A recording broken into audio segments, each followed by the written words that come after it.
नमस्ते, सबैलाई स्वागत गर्न चाहन्छु म यस युट्युब भिडियो क्लासमा। हामी कक्षा 10 का विद्यार्थीहरूलाई लक्षित गरेर गणित विषयका केही महत्त्वपूर्ण र सजिला क्वेसनहरू भिडियो मार्फत तपाईहरुलाई सिकाइरहेका छौं। आजको गणित विषयको क्लासमा म्याथमेटिक्सको यो क्लासमा हामी पढ्न गइरहेका छौं कक्षा 10 को अत्यन्तै महत्त्वपूर्ण टपिक उचाइ र दूरी, जसलाई विद्यार्थीहरूले अप्ठ्यारो टपिक भनेर पनि भन्ने गर्दछन्। त्रिकोणमितिको हाइट एन्ड डिस्टेन्स पढ्न गइरहेका छौं, अर्थात् त्यसका केही क्वेसनहरू सल्भ गर्न गइरहेका छौं। क्वेसनहरू सल्भ गर्नुभन्दा अगाडि हामीले एउटा टेबल बनाउनु पर्दछ, तालिका बनाउनु पर्दछ, जुन तालिका यो अनुसार रहेको छ। म तपाईलाई यहाँ एउटा कुरा अनुरोध गर्न चाहन्छु, तपाई तालिका नबनाउन पनि सक्नुहुन्छ। यदि तपाई मध्यम खाले स्टुडेन्ट हो अथवा ट्यालेन्टेड स्टुडेन्ट हो भने तपाईलाई यो टेबलमा भएका सबै भ्याल्युहरू थाहा छ र कुनै पनि तपाईलाई डाउट छैन, यानी कि कुनै पनि दुविधा छैन भने तपाई यो तालिका नबनाउनु पनि सक्नुहुन्छ। यदि तपाईलाई डाउट छ भने तपाई कृपया यो तालिका बनाउनुहोस्, किन भन्दा यसमा 1 2 3 4 5 6 7 8 9 9 वटा मानहरू हुन्छ। यो 9 वटा भ्याल्युहरू मध्ये तपाईलाई एक्जाममा जुनसुकै भ्याल्यु पनि काम लाग्न सक्छ। तपाईले किताबको कुरा गर्नुभयो भने त अझ यहाँ 0 डिग्री र 90 डिग्री पनि दिएको हुन्छ, झन् बढी दिन्छ। तर एक्जाममा काम लाग्ने भनेको यति मात्र भएकोले मैले यति बनाएको हो। यदि तपाईलाई यो तालिका याद छैन भने आउनुहोस् सिकौं यो तालिका कसरी बनाउने, सजिलै कसरी सिक्ने एकदमै सजिलो तरिकाहरू छ, ध्यानले हेर्नुहोस्। 30 डिग्री मा सुरुको लाइनमा राख्नुहोस् 1/2, 45 डिग्रीमा राख्नुहोस् 1/√2 र 60 डिग्रीमा राख्नुहोस् तपाईँ √3/2। तर त्यो भन्दा अगाडि तपाईले बुझ्नुपर्ने कुरा के छ, 30 45 60 यहाँ आउनु पर्यो, sin cos tan यहाँ आउनु पर्यो। कहिलेकाहीँ बिर्सेर cos माथि sin तल अनि tan यहाँ लेख्दा पनि रङ हुन्छ, जस्तो cos sin tan लेखे पनि रङ भयो। sin फर्स्टमा, cos सेकेन्डमा, tan थर्डमा हुनु पर्यो, 30 45 60 हुनु पर्यो र यसरी तपाईले एउटा लाइनको भ्याल्यु राख्नु पर्यो। यदि तपाईले यो तीनवटा मात्र मान याद गर्नुभयो भने अब सोच्नुस् तपाईलाई बाँकी सबै मान आफै आउँछ, भ्याल्यु सबै आउँछ। एकदमै इजी छ, तपाईलाई आउँछ पनि होला यो। अब √3/2 फर्स्टमा लास्टमा छ, यसलाई हामी फर्स्टमा लेखौं। सेकेन्डमा के छ, 1/√2 छ, 1/√2 नै लेखौं र फर्स्टमा 1/2 छ, यसलाई लास्टमा लेख्यौं। हामीले के गर्यौं, हामीले फर्स्टको लास्टमा, लास्टको फर्स्टमा र बीचको बीचमा गर्यौं। यसरी यो क्वेशन गर्न सकिन्छ। यसैगरी अब tan को कुरा गरौँ। tan को भ्याल्यु कसरी निकाल्न सकिन्छ भन्ने कुराहरू विचार गर्दा tan को भ्याल्यु चाहिँ तपाईको यसलाई यसले डिभाइड गर्ने। जस्तो tan 30 को भ्याल्यु निकाल्नु पर्यो भने sin 30 को मानलाई cos 30 को मानले डिभाइड गर्ने। अर्थात् अहिले सिम्पली तपाई के बुझ्नुस्, यसलाई यसले भाग गर्दा जति यहाँ बच्छ त्यो यहाँ हुन्छ, यसलाई यसले भाग गर्दा जति बच्छ त्यो यहाँ हुन्छ, यसलाई यसले भाग गर्दा जति आन्सर आउँछ त्यो यहाँ हुन्छ। अब हेर्नुहोस् है, यसलाई यसले डिभाइड गरौँ। 2 लाई 2 ले काट्नुस्, 2 लाई 2 ले काटेपछि माथि के बच्यो, 1 बच्यो, तल के बच्यो, √3 बच्यो। अब यहाँ हेर्नुहोस्, 1/√2 लाई 1/√2 ले डिभाइड गर्दाखेरि के हुन्छ, 1 हुन्छ। उही कुरालाई उही कुराले डिभाइड गर्दा 1 हुन्छ र यहाँ कति हुन्छ भन्ने कुराहरू बुझ्दाखेरि 2 लाई 2 ले काटेपछि माथि कति बच्यो, √3 बच्यो, तल कति बच्यो, 1 बच्यो। र यसै बीचमा म एउटा रिक्वेस्ट गर्न चाहन्छु, त्यो के भन्दा अपन 1 नलेखे पनि हुन्छ, अर्थात् यसको मान यहाँनिर यसको भ्याल्यु भनेको √3 मात्र हो। अब हामीले स्पष्ट रूपमा यो टेबललाई बुझ्ने प्रयास गरौँ। sin 30 को भ्याल्यु चाहियो भने तपाईँ 1/2 राख्नुहोस्, sin 45 को भ्याल्यु चाहियो भने 1/√2 राख्नुहोस्, sin 60 को भ्याल्यु चाहियो भने √3/2 राख्नुहोस्, cos 30 को भ्याल्यु चाहियो भने 1/√2 राख्नुहोस्, cos 45 को भ्याल्यु चाहियो भने माफ गर्नु होला, cos 30 को भ्याल्यु भनेको 1/√2 होइन, √3/2 राख्नुहोस्, cos 45 को भ्याल्यु 1/√2 र cos 60 को भ्याल्यु 1/2। यसैगरी tan 30 को भ्याल्यु चाहियो भने 1/√3, tan 45 को भ्याल्यु चाहियो भने 1 र tan 60 को भ्याल्यु चाहियो भने √3। यसरी यो टेबलमा भएका यी भ्याल्युहरू मानहरू कि त तपाईँ याद गरेर राख्नुहोस्। यदि तपाईलाई याद गर्न गाह्रो लाग्छ भने तपाईँ यसरी केही समय, केही चोटि, 4-5 चोटि, 6-7 चोटि यो तालिका, जुन तालिका मैले बनाएँ यो टेबल तपाईँ बनाउनुहोस्। यसले तपाईलाई यो भ्याल्युहरू सजिलै याद गराउन मद्दत गर्छ। यति गर्दा पनि यदि तपाईलाई कहिलेकाहीँ डाउट हुन्छ भने एक्जाममा गएर सुरुमै यो टेबल बनाउनु होला।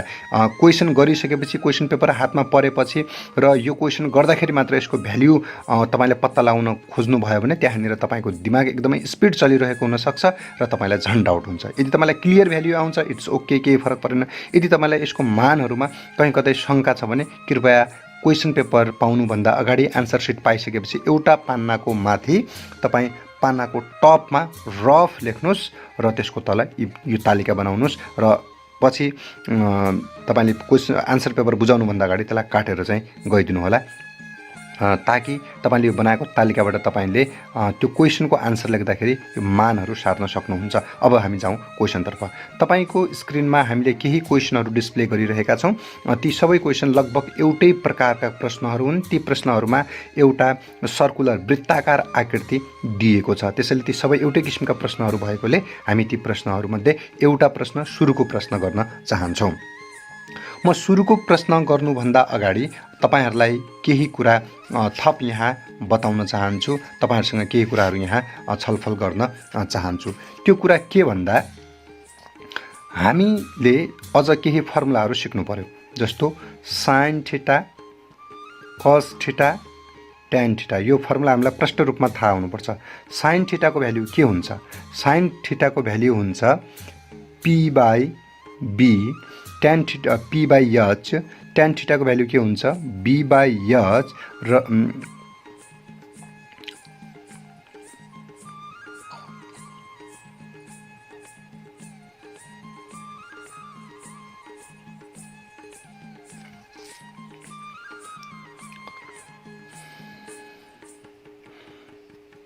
तपाईहरुलाई ती क्वेशनहरु हामीले डिस्प्ले गरिसकेका छौं। ती क्वेशनहरु मध्ये हामी पहिलो क्वेशन गर्न गइरहेका छौं र पहिलो क्वेशन गर्नुभन्दा अगाडि थप हामीले केही फर्मुलासँग सम्बन्धित कुराहरू सिक्नै पर्ने हुन्छ।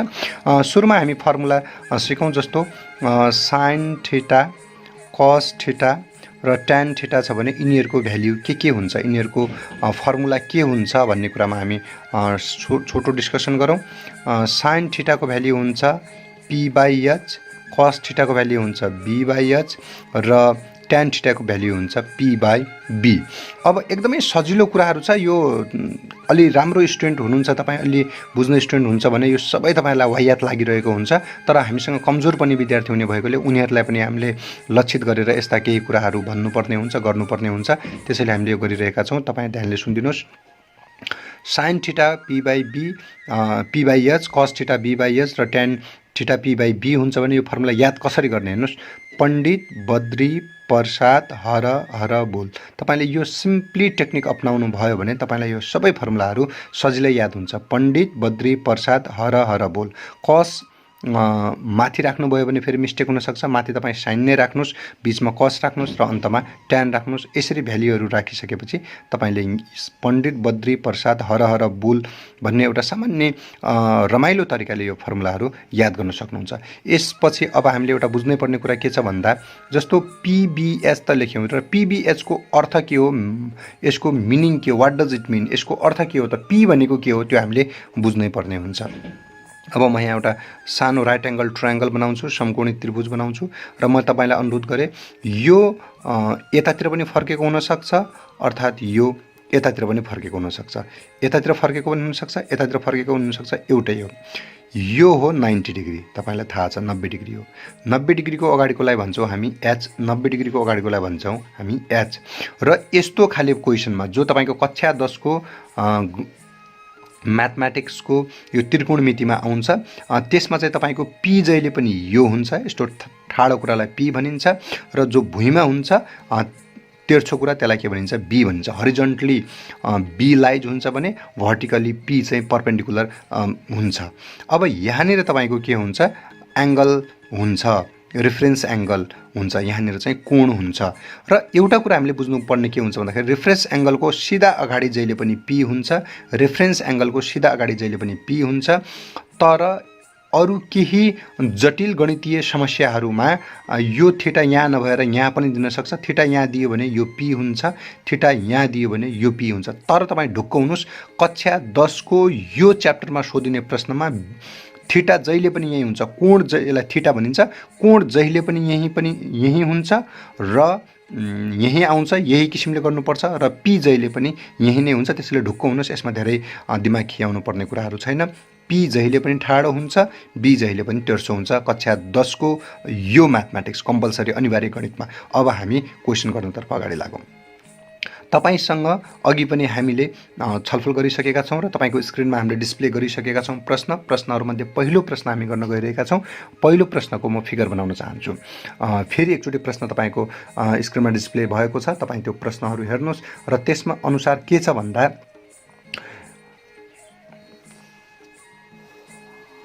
यो तपाईको फर्मुला सेक्सन भयो। अब हामी यहाँ फिगर बनाउन गइरहेका छौं।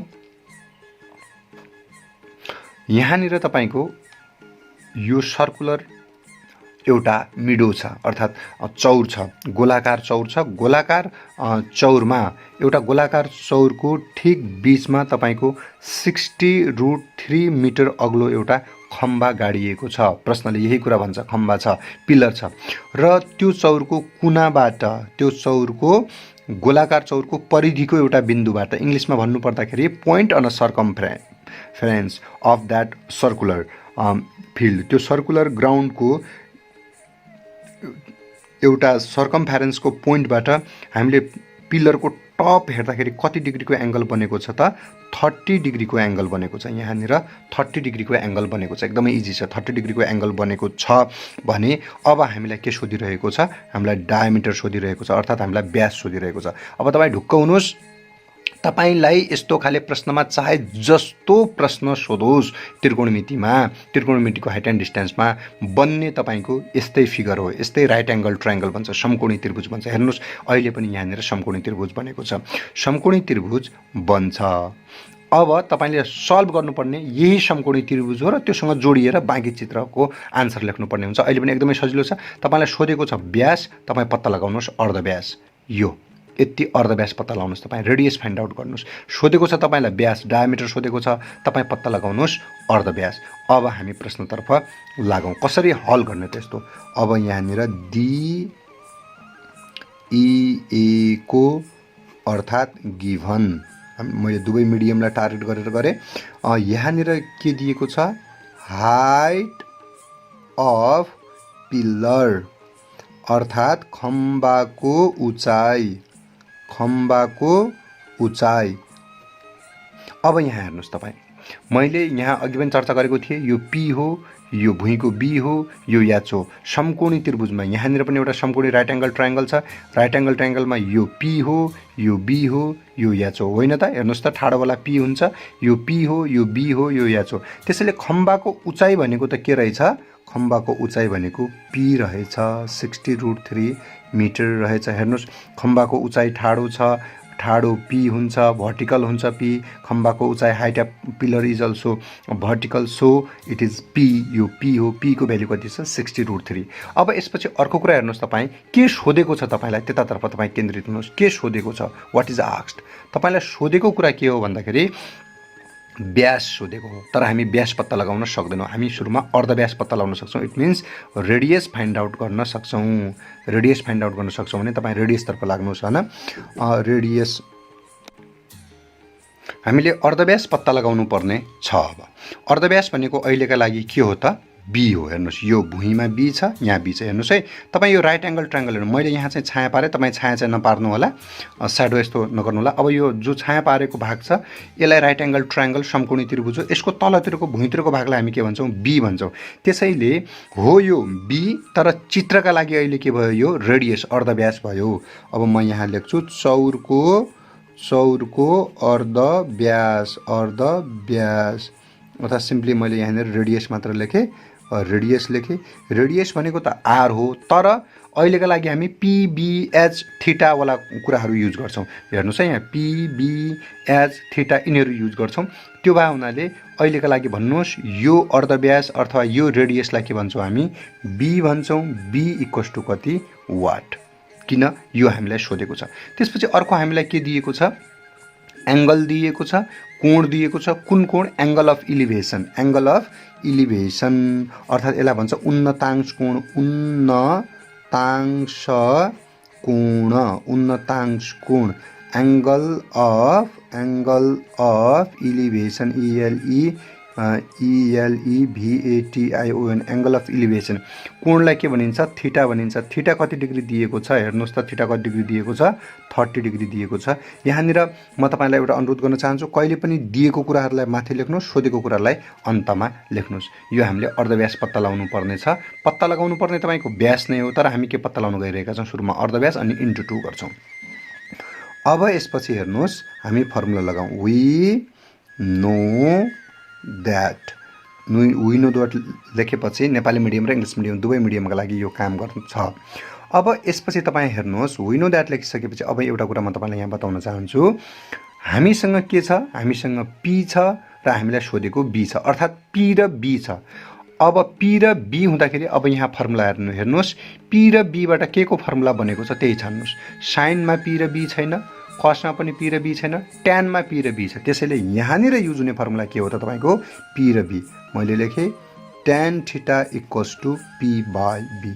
किन ट्यानको युज भयो? किनकि ट्यानमा पी र बी छ र हाम्रो क्वेसनले पनि हामीलाई पी र बीको युज गर भनेर निर्देशन गरेको छ, सिम्बोलाइज गरेको छ होइन, एउटा त्यो गर भनेर हामीलाई सङ्केत गरेको छ।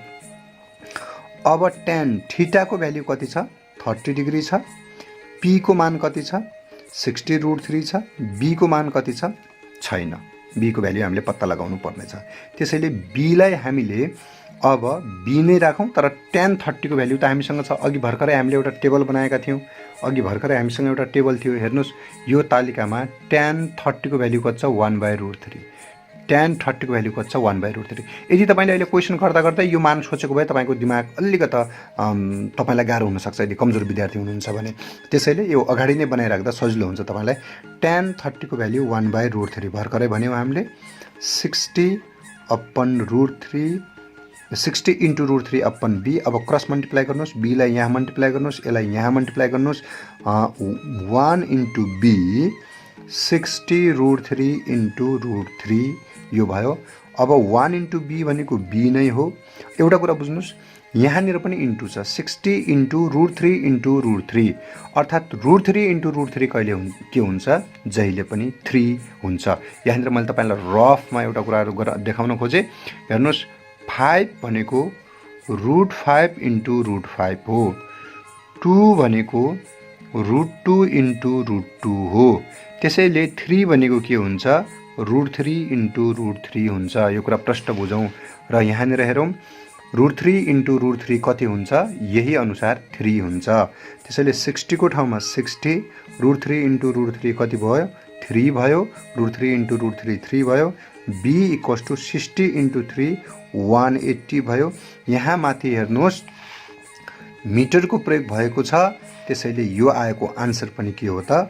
मिटर हो। अर्थात् बी को भ्याल्यु यहाँ हेर्नुहोस्, यो जो बी सोधेको छौँ यो बी को मान कति आयो? 180 आयो। बी भनेको के हो? रेडियस हो, अर्धव्यास हो। अर्थात् अर्धव्यास रेडियसको भ्याल्यु कति आयो? 180 आयो। त्यसैले तपाईँ यहाँ लेख्नुहोस् अर्धव्यास, यसलाई इङ्ग्लिसमा लेख्नु पर्दाखेरि रेडियस इक्वल्स टू कति आयो? 180 मिटर आयो। र क्वेसनमा हामीलाई सोधेको रेडियस होइन, क्वेसनमा हामीलाई सोधेको के हो? डायमिटर हो, व्यास हो। त्यसैले व्यास diameter DIAMETR diameter equals two 180 metre into 2। किन 2? किनकि यो रेडियस हो भने व्यास यसको ठिक डबल हुन्छ, द्याट इज 360 मिटर। यो चाहिँ तपाईँको भयो। र कहिले पनि वी नो द्याट लेखिन्छ, फर्मुला लेखिन्छ, त्यसपछि सबैमा तपाईँ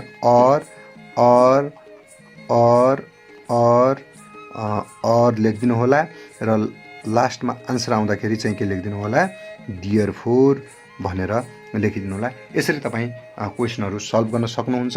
यो क्वेसनको मेन आइडिया भनेको तपाईँको एउटा कुरा, तपाईँ यो टेबल यो जो तालिकाका भ्याल्युहरू छन् यो याद गर्नुहोस्। तपाईँले 5-6 चोटि पनि यो बनाउनु भयो भने तपाईँलाई ग्यारेन्टेड याद हुन्छ यो कुरा। दोस्रो कुरा, तपाईँ फर्मुलाहरूमा क्लियर हुनुहोस्। Sine theta equals to P by H, cos theta equals to B by H, tan theta equals to P by B याद हुँदैन भने पण्डित बद्री प्रसाद हर हर बोल तरिकाले याद गर्नुहोस्। त्यसपछि तपाईँ एउटा कुरा के बुझ्नुहोस् भन्दाखेरि व्यक्ति पछि कसैले यस्तो चित्र बनाउन सक्छ, कसैले यस्तो। अहिले पनि हामीले फिगरमा यतातिरबाट हेरेको बनायौँ हुनसक्छ, कसैले यतातिरबाट बनाउन सक्छ। त्यसैले जस्तो बनाए पनि तपाईँको बन्ने भनेको यस्तै चित्र हो। यो दुईटा मध्ये एउटा चित्र बन्छ, एउटा फिगर बन्छ। यो चाहिँ बुझ्नुपर्ने हुन्छ। र अहिले हामीले के निकाल्यौँ त? फर्मुलाबाट हामीले निकालेको बी हो, तर हामीलाई क्वेसनमा सोधेको छ बी सोधेको छैन, व्यास सोधेको छ, अर्थात् डायमिटर सोधेको छ। बी भनेको तपाईँको यो अर्धव्यास भयो भने व्यास अथवा पत्ता लगाउनुको लागि, डायमिटर पत्ता लगाउनुको लागि हामीले के गर्यौँ? इन्टु 2 गर्यौँ।